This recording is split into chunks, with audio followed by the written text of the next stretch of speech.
Presentando. Bueno, arrancamos entonces. Buenas tardes, ¿cómo les va? Hoy vamos a hablar lo que tiene que ver con respecto al sangrado en el postoperatorio de cirugía cardíaca. Tenemos el agrado y el gusto de la participación de Fernando Delgado, que es el autor del artículo que la residente Karen Robert va a presentar. Él es hemoterapeuta, trabaja para el Instituto Nacional de Cirugía Cardíaca, entre otros lados, supongo. Y bueno, Karen, cuando quieras arrancar con el artículo, salimos nomás. Bueno, ¿se escucha ahí bien? Muy bien. Está, bueno, buenas tardes. Como dijo Alex, la idea es bueno presentar este artículo. Arranco, voy a tratar de hacerlo bastante rapidito. Bueno, el artículo de prevención y manejo del sangrado en cirugía cardíaca. Bueno, tener en cuenta que es una complicación más frecuente y de mayor mortalidad. La causa es multifactorial, ¿tá? Pero tiene mayor importancia la técnica quirúrgica, los tiempos de SEC, o sea, de circulación extracorpórea, y las enfermedades preexistentes del paciente. En Uruguay se realizan 2.500 cirugías al año, ¿tá? Y tener en cuenta también que los fármacos procoagulantes y los sistemas nuevos de monitorización de la homeostasis, junto con el uso de protocolos, no han logrado disminuir el uso de, o sea, las transfusiones, el uso de hemocomponentes. Bueno, para el manejo de la homeostasis se va a valorar 5 ítems, una va a ser la evaluación preoperatoria del riesgo del sangrado, otra va a ser la coagulopatía que está asociada a la circulación extracorpórea, la profilaxis del sangrado, los sistemas de monitorización y la terapéutica del sangrado. En cuanto al primer ítem, que es la valoración preoperatoria del riesgo de sangrado, lo que tenemos que identificar van a ser los factores de riesgo del paciente y la corrección de la anemia preoperatoria, que después vamos a ver que tiene, dependiendo del nivel de hemoglobina, va a tener un determinado nivel de mortalidad también, el uso de fármacos antifibrinolíticos, los recuperadores de sangre y bueno, el algoritmo de transfusión que van a estar guiando la reposición del paciente. Todo esto tiene un nivel de evidencia 1A para mejorar la evolución y la disminución del sangrado. Y en cuanto al riesgo de sangrado, en cuanto a la cirugía de más a menos, las cirugías que más sangran son las aórticas, luego lo siguen las combinadas, en tercer lugar las valvulares puras y en cuarto lugar las coronarias puras o las de revascularización. Bueno, en cuanto a los factores de riesgo que están asociados al sangrado, se dividen en tres que son relativos al paciente, relativos a los procedimientos y al proceso del paciente. Voy ¿Te a puedo cortar nombrar. un poquito? ¿Cómo? ¿Te puedo cortar un poquito? Sí, claro. Cuando dijiste de aórticos, son los aórticos agudos, ¿no? Y es, Porque sí, no es lo mismo una estenosis aórtica que una disección aórtica. exacto. Ahí va. Y va dirigido a eso. Perdóname que te corte, pero ya, digo, así lo despejamos eso. Sí, Buenísimo. está bien. Dale. Bueno, ¿se escucha bien ahí? Porque yo escuché bajo cuando me hablaron. No, no, se escucha impecable. Está. Bueno, relativos al paciente, la edad, mayor a 70 años, anemia preoperatoria, como habíamos dicho, el sexo femenino, coagulopatías previas, bueno, shock cardiogénico, Mm. diabetes, valvulopatías previas también. Relativo al procedimiento, sobre todo los tiempos de C cuando son prolongados, con un corte de 120 como conocemos todos, la reintervención, los tipos de cirugías, alta dosis de protamina, de coloides, la necesidad de transfundir durante la SEC y bueno, la hemodilución que también se puede ver. Y relativos al proceso, bueno, la falta de algoritmos para guiar la reposición, el uso de arteria mamaria interna, las bajas dosis de heparina y la hipotermia en UCI, que son unas causas que hay que corregir también para prevenir el sangrado. Bueno, en cuanto a la anemia, como dije anteriormente, se asocia con mayor mortalidad perioperatoria y aumento obviamente de la probabilidad de transfusiones. Cuando es menor a 10 tiene predictor de injuria renal, daño neurológico, sangrado y disfunción plaquetaria. Y bueno, la anemia por hemodilución, que lo voy a hablar más adelante, lleva un mayor daño orgánico y se ve mayor o mayor probabilidad en pacientes añosos. En cuanto al preoperatorio, sobre todo en cuanto a los antiagregantes plaquetarios, tener en cuenta que, bueno, que la aspirina se deja hasta el día de la cirugía, excepto aquellos pacientes que tienen alto riesgo de sangrado, como los pacientes con antecedentes familiares de coagulopatía, la enfermedad renal crónica, los testigos de Jehová, los cirróticos y el uso fenolítico los días previos, que ahí lo ideal siempre es suspender los 5 días anteriores. Clopidogrel óptimo 7 días. Bueno, después las cirugías de urgencia y emergencia, dependiendo si tienen stent farmacoactivos o no y dependiendo de los tiempos, pero no se debe suspender la antiagregación. Y bueno, después los inhibidores de glucoproteínas van de 4 horas a 48 horas, dependiendo de cuál es de ellos. En cuanto a los anticoagulantes, están los antivitamina K, cuando es una urgencia, obviamente que se van a suspender, se va a administrar vitamina K. En las emergencias, trasplante cardíaco, disección de aorta, se puede transfundir plasma fresco congelado o complejo protrombínico. Es una indicación 1C. Los nuevos anticoagulantes o anticoagulantes directos se deben suspender 48 horas previas, la heparina de bajo peso molecular de 18 a 24 horas previas y la heparina no fraccionada 4 horas previas. Y aquellos pacientes que tienen alto riesgo isquémico se mantienen hasta el momento de la cirugía. Bueno, esto es un cuadrito de los agentes anticoagulantes, diferentes sitios de acción que va a quedar ahí. Después la otra parte de la miostasis y la coagulopatía asociada a la SEC.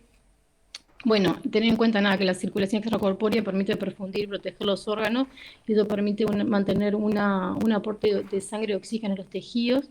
Es un sistema antifisiológico por varias razones, porque la sangre entra en contacto con superficie externa, el endotelio, porque se van a eliminar la autorregulación, es decir, se eliminan las funciones metabólicas de filtro, pasa de un cambio de un flujo pulsátil a un flujo continuo, existen cambios a nivel de temperatura, de una normotermia a una hipotermia, existen evolución y utilización de agentes anticoagulantes externos y su reversión. Y obviamente que tiene complicaciones como cualquier procedimiento, como son embolias, trastornos de la coagulación, alteraciones de la inmunidad y activación del sistema inflamatorio y respuestas neuroendocrinas.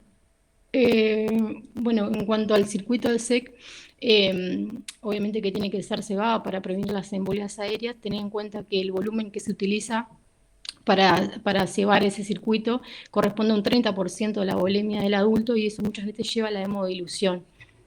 Que cuando esa hemodilución es moderada, severa, lo que va a provocar es una disminución del transporte de oxígeno y puede llevar a una isquemia tisular. El hematocrito ideal, que va a depender de la edad, comorbilidad y obviamente del tipo de procedimiento, es 18 a 30%, y cuando se habla cuando un hematocrito menor al 25% aumenta la mortalidad. Bueno, grandemente en cuanto a la circulación extracorpórea, se produce una respuesta inflamatoria por activación de diferentes sistemas. Es una respuesta autolimitada, generalmente dura 24 o 48 horas, eso va a depender también del tiempo de clampeo, del tiempo de la circulación extracorpórea, del tipo de cirugía, que existen dos fases, una fase proinflamatoria y una fase enérgica, que el balance entre ambas etapas va a permitir la recuperación o el daño al paciente. En la primera etapa, lo que se va a producir va a ser un aumento de la actividad celular que va a estar relacionada cuando la sangre entra en contacto con una superficie externa, el endotelio, y ahí es donde vamos a encontrar si se producen las secuelas pulmonares, los síndromes de fuga capilar, las lesiones plaquetarias, la hemólisis y la fibrinolisis. Y la segunda fase, que sería la fase anérgica, es cuando hay una disminución de la respuesta inmunológica, hay una disminución de la actividad bacteriana y de la fagocitosis, y hay un aumento en el número de infecciones, porque se rompe la barrera de protección y porque hay una menor respuesta del individuo. Bueno, una de las cosas que se produce, como dijimos, obviamente es un trastorno de la miostasis en los diferentes niveles. El que mayor va a estar afectado es a nivel plaquetario, que se afecta también por diferentes sistemas, puede ser por una destrucción, por una hemodilución. Dijimos que cuando se produce el cebado de la SEC, se utiliza casi el 50% de la volemia, se puede producir por secuestro y por disfunción plaquetaria. Y tener en cuenta, bueno, que la trombocitopenia y la disfunción plaquetaria es la principal anormalidad que es responsable del sangrado tanto en el intra como sobre todo como en el postoperatorio. Esto ya lo estuvimos hablando la vez pasada, que al finalizar la circulación extracorpórea, para neutralizar la heparina se utiliza el sulfato de protamina, que también tiene sus complicaciones, que puede ir de una hipotensión leve, llevar a una vasoconstricción pulmonar severa, que son poco frecuentes y generalmente está relacionada con la exposición previa y la administración y la velocidad de administración de la protamina. Bueno, en cuanto a la profilaxis del sangrado, dos ítems: es evitar el consumo de factores y controlar la fibrinolisis. Esto ya lo estuvimos viendo la vez pasada igual, pero nada, para iniciar y mantener la anticoagulación en la circulación extracorpórea es fundamental proteger los factores de la coagulación y evitar la formación de trombo. Lo que se utiliza de elección es la heparina no fraccionada, Y el objetivo generalmente siempre es tener un tiempo de coagulación activada mayor a 400, 100, 480. Y bueno, lo que dijimos anteriormente, que para neutralizar terminada la heparina se utiliza sulfato de protamina.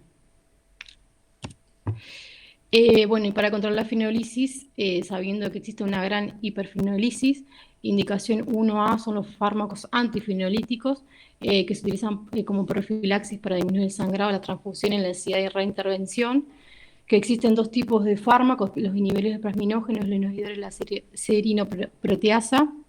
En el hospital militar se usa el ácido tranexámico, son 5 a 10 veces más potente que el ácido psiloaminocaproico, tiene una vida media aproximadamente de 80 minutos, una eliminación renal, y bueno, hay diferentes protocolos de dosis, y nada, tener en cuenta cuando se usa una dosis mayor a 100 miligramos kilogramos, una de las complicaciones que puede tener son las convulsiones. Bueno, en cuanto a la monitorización de la homeostasis intraoperatoria, bueno, en realidad se puede hacer por diferentes sistemas. Yo puse estos dos, que es el tiempo de coagulación activado, que lo que te permite es monitorizar la anticoagulación de la heparina durante la SEC. Tiene como objetivo dar una dosis precisa al individuo y también saber cuándo hay una heparina residual posterior al uso de protamina, ¿tá? Por eso se dice que se correlaciona linealmente con la concentración de heparina. No hay un valor óptimo, pero bueno, generalmente, como dijimos, se utiliza entre 400 y 480 segundos, y las cosas que la pueden llegar a prolongar es la hipotermia, la hemodilución, la trombocitopenia y la trombocitopatía. Y bueno, el otro sistema es el tromboelastograma y el ROTEN, que permite identificar la coagulopatía de su causa, y lo que analiza es el cambio de las propiedades viscoelásticas durante la formación y lisis del coágulo, y tiene un resultado rápido, generalmente de 10 a 20 minutos. Nosotros en el hospital militar no tenemos ROTEN para cirugía cardíaca, sí se utiliza para trasplante hepático. Y bueno, los objetivos terapéuticos en el sangrado masivo, bueno, saber que el 10% de los sangrados son severos y el 5% de esto requiere reintervención quirúrgica. Y obviamente que una menor tasa de sangrado va a disminuir la mortalidad tanto a corto como a largo plazo, y bueno, y las complicaciones tanto infecciosas, fibrilación auricular, respiratorias e injuria renal. Bueno, esto es un esquema que categoriza el sangrado, que son 7 eventos que se pueden producir durante la cirugía las primeras 24 horas, va de 0 a 4, 0 es un sangrado insignificante y 4 es masivo, va de menos a más la mortalidad también, y bueno, y lo que se evalúa, bueno, es el cierre external, la pérdida por los drenajes, la unidad de sangre desplamatizada, y ahí también la unidad de plasma fresco, unidad de plaquetas, crioprecipitado, complejo protrombínico, factor 7A, y cuando hay una recuperación o un taponamiento. Que generalmente nosotros utilizamos este criterio de sangrado que se hace por hora, tal, hablamos de un sangrado excesivo cuando la primera hora es mayor a 500 y así sucesivamente, y bueno, y es una de las tablas que podría valorar la posibilidad de reexploración del paciente.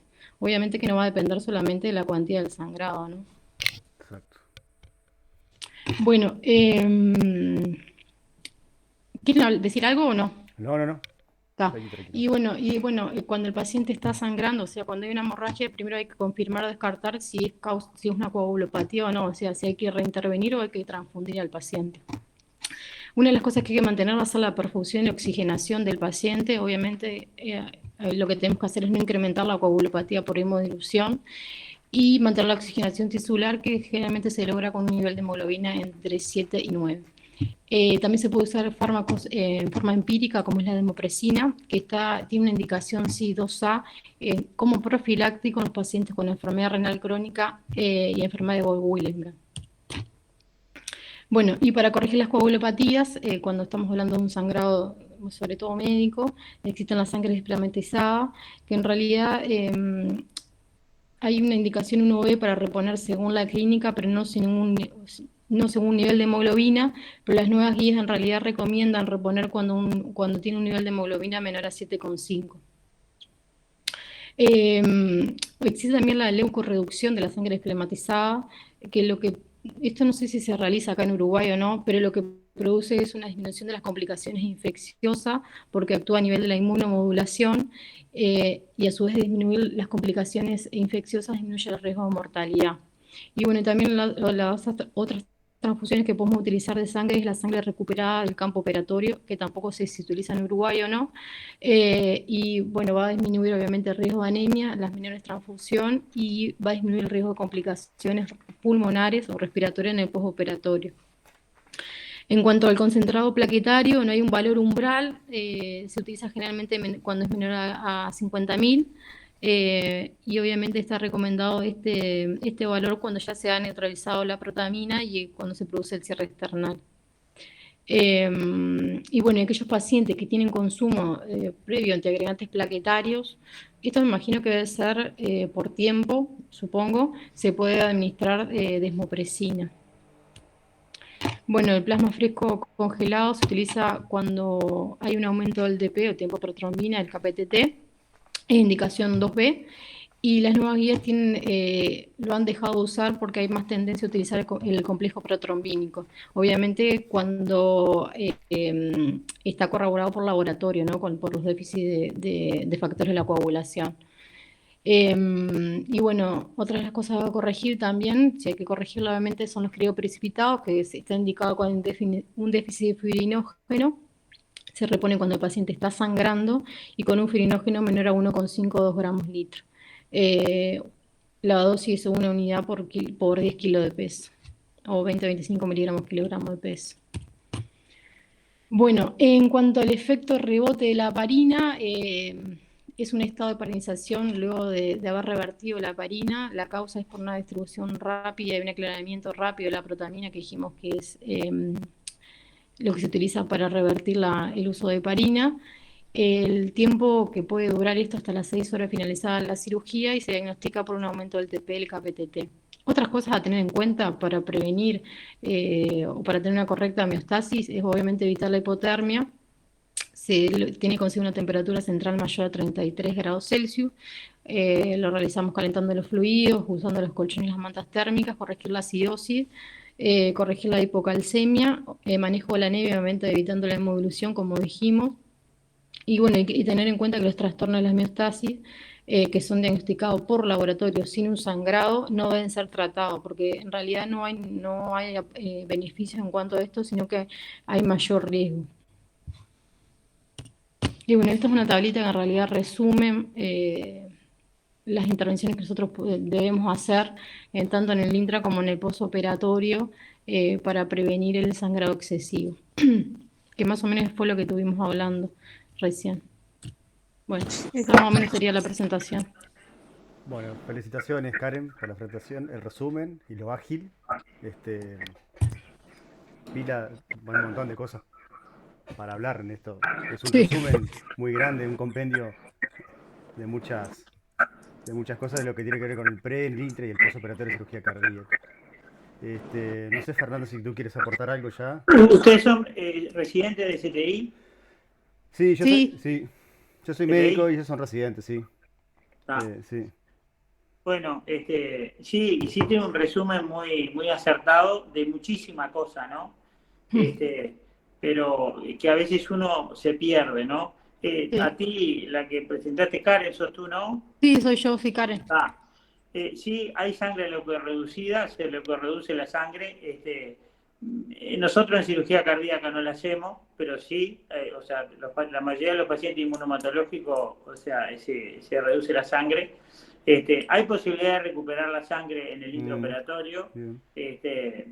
Eso normalmente nosotros lo hacemos en los testigos de Jehová.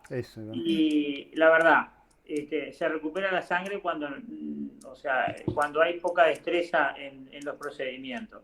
Después que el equipo, no digo los cirujanos, que el equipo aprende a manejar los procedimientos, cuando se empezaron a hacer la prótesis de cadera, una cosa no tiene nada que ver con esto, se usaba recuperador para la prótesis de cadera. Hoy en día la prótesis de cadera no llevan sangre, casi ninguna. Las clasificamos, pero nada más. Eso con respecto a las dos cosas que dijiste. Una cosa que sí, dijiste de elección la heparina para anticoagular al paciente en la entrada de circulación extracorpórea. Sí. Es de elección, no es lo único que hay. Digo, hay Ah, alguna experiencia en algunos pacientes que tienen problemas con la heparina no fraccionada en el mundo. Acá, yo hace unos años que estoy y digo, la gente vieja, todos hemos anticoagulado siempre con heparina.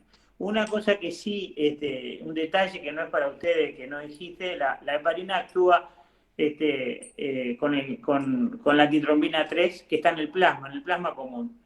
A veces uno de los eventos que nos puede pasar por lo cual la heparina no anticoagule es porque tenga un déficit de antitrombina 3 en el plasma, que es una proteína. Si no hay antitrombina 3, la heparina no va a actuar. Nosotros la arreglamos fácilmente y hay un procedimiento ahí que lo hacemos medio rápido, y bueno, y con plasma, pero eso también es rarísimo. Pero a ustedes eso me parece que les interesa poco. Como para que se queden. La cirugía cardíaca es fundamental como entra el paciente a bloque quirúrgico. Insistimos lo de la anemia porque generalmente hay una tendencia a que los pacientes se anemicen, sobre todo en los cuidados intermedios, por múltiples motivos. Por un tema de aporte, por hemodilución, o sea, ustedes saben más que nosotros, pero llegan 9, 10, 11 gramos de hemoglobina.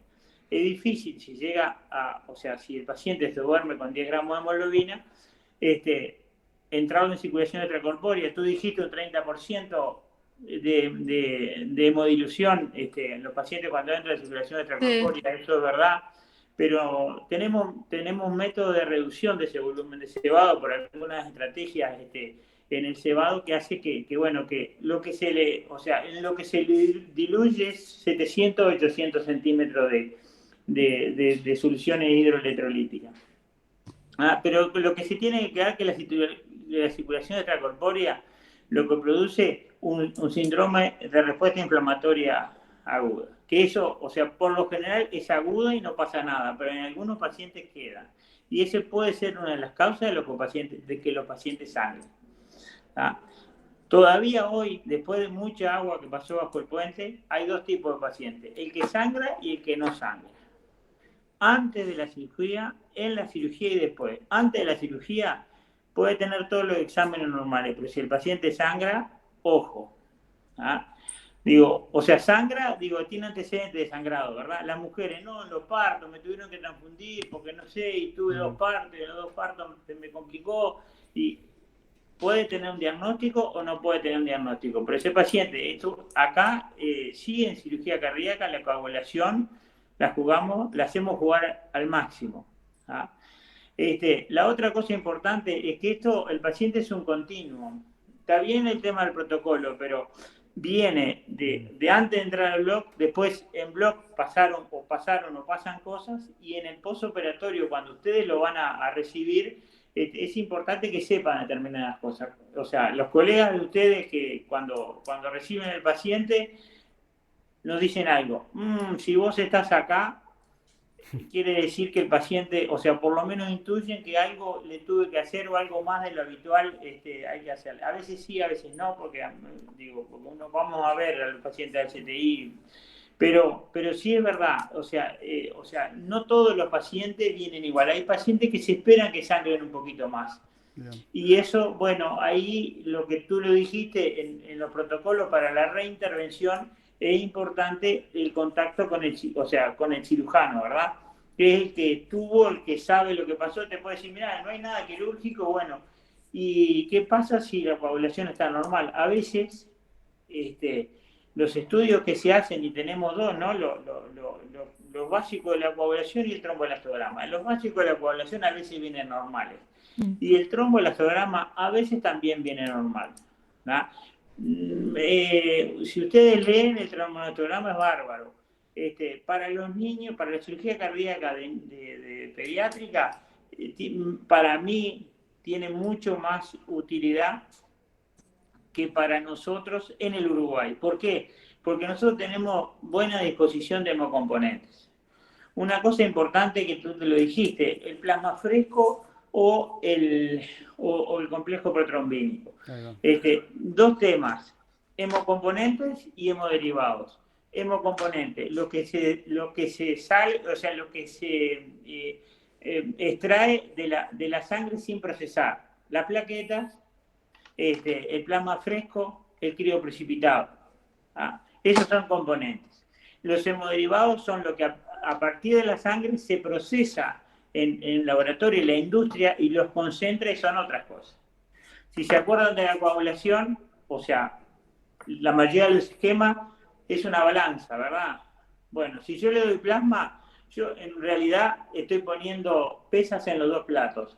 Ahora, si yo le doy un hemodderivado, estoy poniendo pesas en un plato solo. Ojo con eso, porque yo al sangrado lo puedo correr de atrás. A la trombosis, claro. Entonces, digo, a veces es dice, bueno, sangra, le hacemos complejo protrombínico. Ayer yo hice complejo protrombínico y anduvo bien, pero primero, tiene que tener un tiempo de protrombina alterado. Con 80% de tiempo de protrombina, el complejo protrombínico, yo no digo que en la desesperada, ¿no? Pero, sí, claro. Ojo, o sea, digo porque hay mucha presión por eso, ¿verdad? No, es que es mejor que el plasma, porque digo, es como un medicamento, lo otro es... En este país la sangre es segura, eso también, o sea, porque a veces leemos papers de otros lados y bueno, pero es difícil de conseguir, es cara y bueno, y no todos los lugares, digo, acá, o sea, en Artigas o en Montevideo, la sangre se estudia igual con el mismo sistema, con el mismo protocolo. Entonces, digo, yo no digo, nosotros somos los que menos transfundimos y los que menos queremos transfundir y cada paciente es especial y tratamos de hacer lo menos posible, porque como leen por ahí, los pacientes que llevan hemocomponentes tienen globalmente una mayor mortalidad. Y eso, pero para evitar eso, está de lo que dijo Karen, desde el preoperatorio, el intraoperatorio y el postoperatorio. Entonces, si ya viene con 10 gramos, también, o sea, no es que haya que empezar a transfundirlo, pero vamos a hacer la estrategia y bueno, y cuando llega el CTI, que es lo de ustedes, bueno, ahí, vamos a tratar de entregárselo de la mejor manera posible y que sangre lo menos posible. Hay pacientes que tienen todas para sangrar y no sangran. Hay pacientes que no tendrían que sangrar y sangran. ¿Por qué? Bueno, todavía hay un gran agujero negro que no se sabe, porque lo que dijo a lo primero, eso es multifactorial. Y, y no sabemos ni siquiera todos los factores. Entonces digo, ese es un elemento importante, una cosa que no dijiste y que a veces a ustedes puede pasar que tengan que hacer es demopresina. Sí. La demopresina es hipotensora, que se arregla fácilmente disminuyéndole cerrándole la administración o bajando el goteo. Es casi inmediato que se recupera, seguro. Si ustedes le pasan, toda la demopresina y se dan cuenta, después, bueno, pero si la pasan con cuidado, es una droga que es relativamente segura. La protamina también es segura, o sea, ustedes en el CTI es poco probable que tengan que hacer protamina, porque justamente para eso está el TCA. Exacto. La otra... también en el CTI el TCA ya no tiene valor. El TCA es un test global, es como el test de coagulación. Tiene una gran ayuda para nosotros, que es en vez de ser un test de coagulación, que lo normal es entre 5 y 11 minutos, lo normal es entre 90 y 120 segundos, y todavía hay algún aparato que acelera los segundos. Entonces digo, eso nos da a nosotros un paño para jugar. ¿Por qué es importante? Y bueno, sobre todo cuando se entra en circulación extracorpórea. Imagínense si tengo que esperar 5 minutos para ver lo normal. Para que sea anormal tengo que esperar 1 hora, lo que yo preciso para anticoagular. En circulación extracorpórea, si el paciente no está anticoagulado, existen altas chances de que le vaya, pero muy mal. No el sistema, porque hay mucha superficie extraña y bueno, hay una cánula que va en la aurícula izquierda y en la aurícula derecha y la otra que va en la aorta, ¿no? Un canulón, para que me entiendan, para que no han visto una cirugía cardíaca. Digo, más o menos eso, y bueno, y sí, es importante cuánto sangra. Se espera que sangre, me parece importante el tema de la interrelación, ¿verdad? Sobre todo la gente que es más nueva, que no está muy acostumbrada, y bueno, a veces uno tiene que llamar más y decir, bueno, y capaz que el cirujano o el primer ayudante va a decir, no, pero mirá que está dentro de lo normal o dentro de lo que nosotros esperamos, vamos a ver, fíjate, vamos a esperar la crasis, o bueno. Claro. El tromboelastograma, lo que yo sé en el militar está en el laboratorio. Por definición, en el laboratorio central. Sí. Y lo mandan y lo hacen. Por definición, el tromboelastograma es un point of care. Es como el gasómetro, ¿no? Que tendría que estar al lado, ¿no? Digo, porque la cirugía cardíaca, sobre todo en el intraoperatorio, 20 minutos es como una gasometría sacada a los 20 minutos. Claro. Es historia. Sí. Más o menos lo que yo punteé ahí. Si tienen alguna pregunta y que les pueda contestar. Sí, no, no sé si alguien quiere preguntar algo antes. No, yo solo, a ver, no reafirmar conceptos que tú repetiste, sino, claro, lo importante que es en el postoperatorio, que nosotros muchas veces lo tenemos en el pre y en el post, o sea, la pronta del pre y el intra y el postoperatorio, pero la gran mayoría son postoperatorio. Insistir mucho, no sé, en la parte de prevenir lo que es, sobre todo la hipotermia, la hipocalcemia, y lo que se les dificulta mucho es la hemodilución, que muchas veces estos pacientes llevan una gran cantidad de aporte de cristaloides. Ahí se nos complica un poquito con el tema de la hemodilución. Y la sensación que me queda a mí, que muchas veces con los sangrados, o cuando empieza ahí progresivamente a aumentar el gasto por los drenajes, que el manejo es cuasi artesanal para la parte nuestra cuando no contamos con un tromboelastograma, por ejemplo, ¿no? Nosotros, bueno,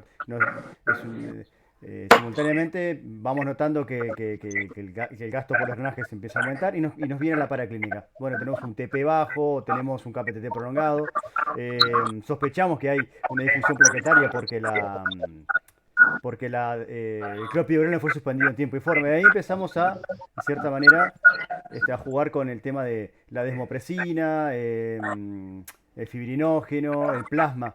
No sé si es el manejo más adecuado o muchas veces es habitual que se salga de los protocolos el manejo de la postoperatorio. El protocolo habitual es que salga del protocolo. Ahí va. ¿Por qué? Te voy a decir, en el protocolo del ROTEM, sí. Bueno, hay todo un protocolo para hacer, ¿no? Digo, el FITEM, INTEM, STEM, ¿no? Todo eso, digo, cuando todo eso está normal y el paciente sangra, ¿qué te dice? Que le haga plaqueta. Ahí va. ¿Por qué? Porque hay disfunciones plaquetarias que no te lo... no lo mide. Entonces, digo, lo que sí serviría, o sea, lo que sí... esto está medio viejo ya, pero cuando trajeron el ROTEM a Uruguay, lo trajeron con una idea que era buena. El fibrinógeno es el primer factor que se gasta en la coagulación. Sí. Y los métodos que se usaban o que se usan para medir, mide la cantidad, pero no mide la calidad. Entonces, el ROTEM con el FITEM que medía el fibrinógeno activo, o sea, no digo, justamente por la propiedad de viscoelástica, eso nos daba una idea de en cuánto estábamos, ¿no? Si era entre 150 y 200, entonces digo, ahí tenía, ¿no? Tenía 8 milímetros, si tenía menos de 8 milímetros le hacíamos fibrinógeno, o crío precipitado.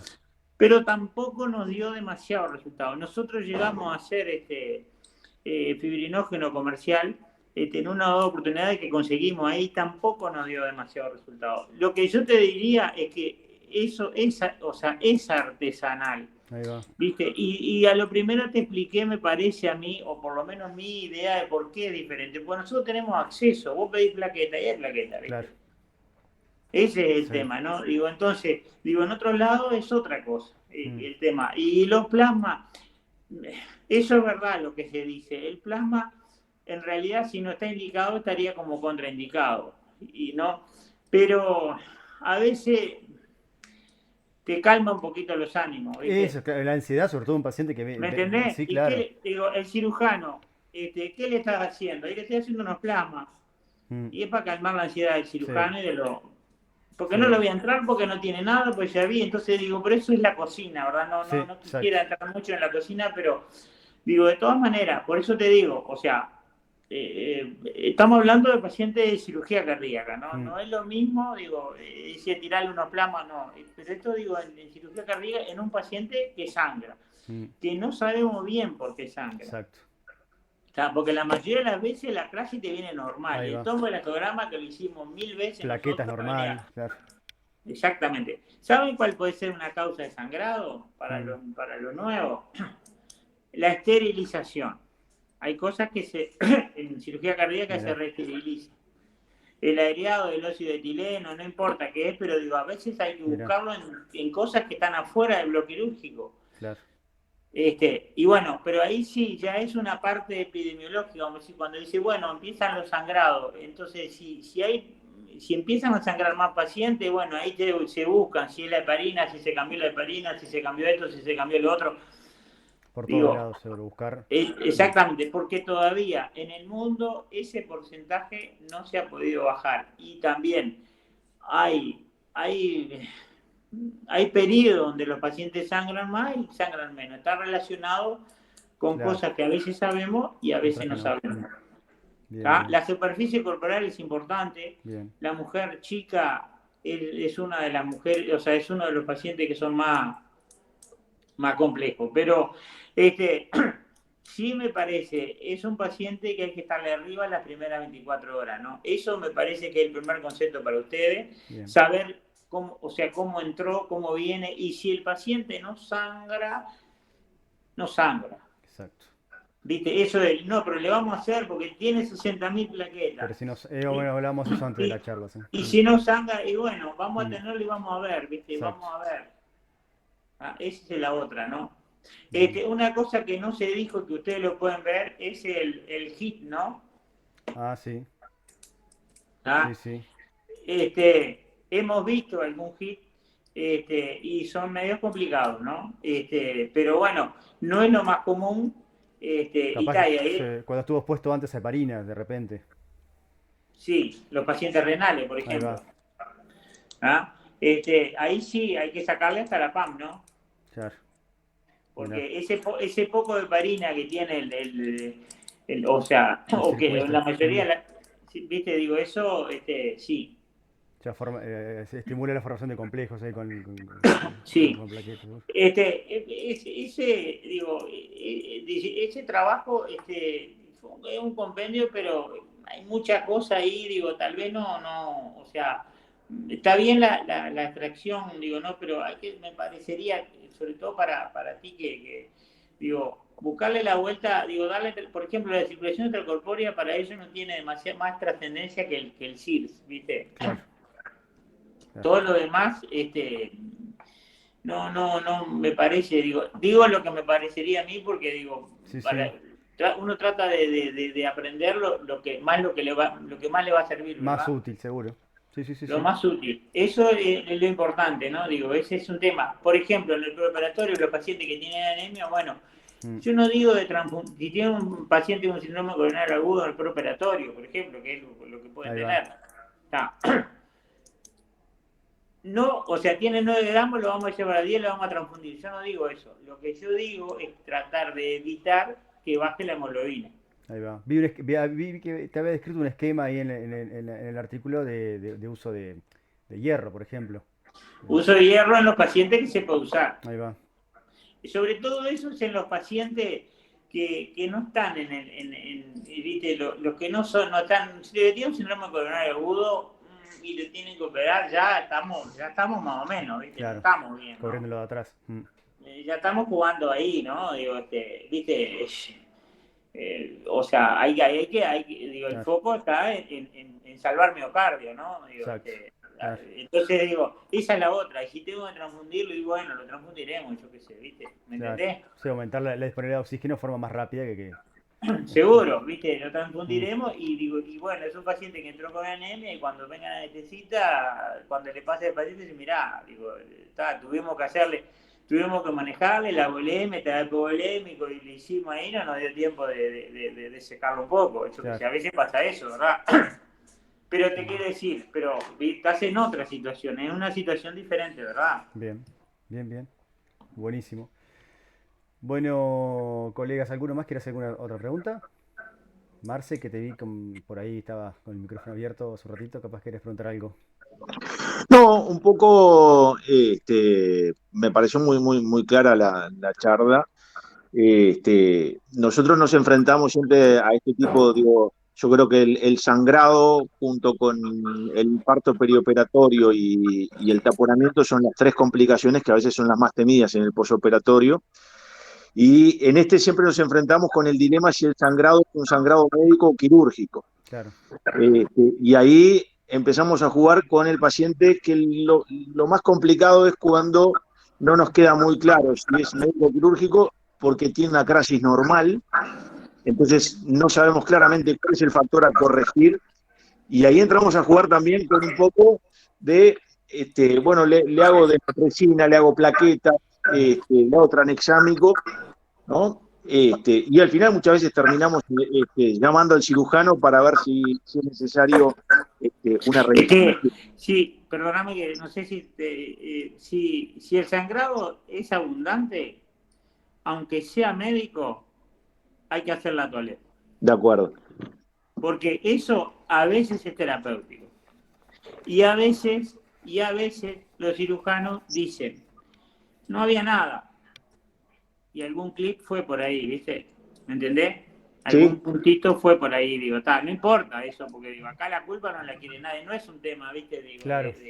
No es un ranqueo. Responsabilidades, claro. Exactamente, no pasa, digo, esto no pasa nada, pero te quiero decir que, ¿por qué pasa? Si vos un sangrado médico lo dejás mucho, te va a consumir, te va a empezar a deteriorar hemodinámicamente. Eso está cantado, es un tema de tiempo, ¿verdad? No va a precisar otra cosa que tiempo, digo, en algún momento esto, digo, ¿viste? Y después lo empezás a correr de atrás, la hemodinamia y el sangrado. Y a eso sumale una baja fe, todo lo que sabemos, ¿verdad? Entonces, por eso hay un tiempo donde hay que dejarlo, donde hay que entrarlo. Y la otra cosa que influye también, no es muy protocolar esto, pero es la hora, ¿verdad? No es lo mismo reintervenir a las 11 de la noche que a las 3 de la mañana. Claro. Porque a las 11 viene el paciente, a las 12:30 vuelve al CTI. Con la gente, no en una hora, a las 3:30 de la mañana no es lo mismo. No. Sobre todo si se podía haber reintervenido a las 11 de la noche. ¿Me explico? De acuerdo. Sí, claro. ¿Está? Muy bien. Bueno, ¿No se enojan si sigo acá en lo mío? No, por favor, muchas gracias, Fernando, por la intervención. La verdad que fue muy... ¿Si le aclaró en algo? No, muchísimo. Y bueno, estaremos en contacto alguna vez más. Dale, alguno de ustedes le voy a echar la culpa porque tengo gente fuera. No, bueno, está bien, bueno. Bueno, muchas gracias. Dale, que pasen bien, un gusto. Chao. Gracias. Gracias. Muchas gracias. Bueno, chiquilines, dejamos por acá. Espero que les haya ido útil. Y bueno, estaremos viendo de nuevo. Bueno, nos vemos. Chao. Gracias. Gracias. Gracias, Karen. Muy buenas Chao. tardes. Gracias. Chao.